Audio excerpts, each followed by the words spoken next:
Welcome to our channel. Today we how to backup with NPM packages for design system components step by step clearly. To backup your design system components using NPM packages, start by opening your terminal.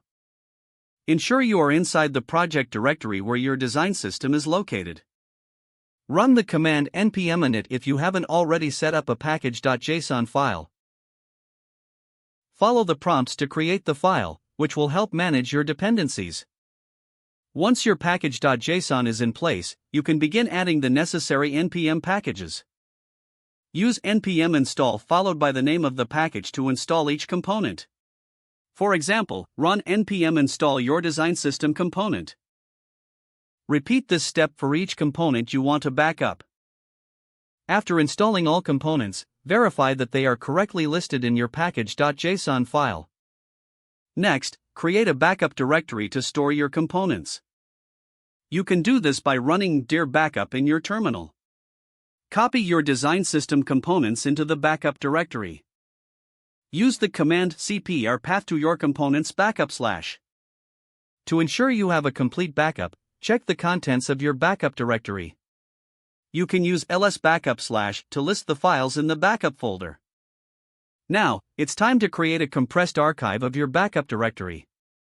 Run tar czvf design system backup.tar.gz backup / to create the archive. This command packages your backup directory into a single compressed file. You can then store this file in a secure location or cloud storage.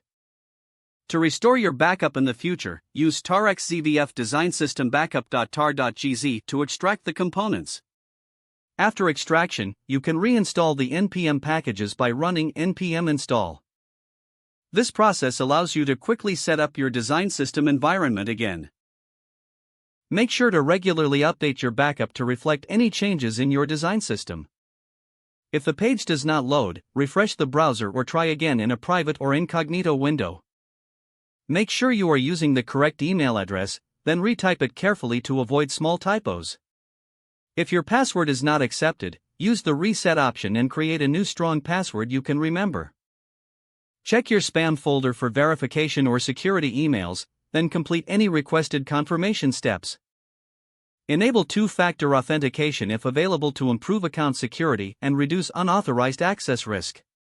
Don't forget to like this video and subscribe to our channel for more step-by-step tech guides.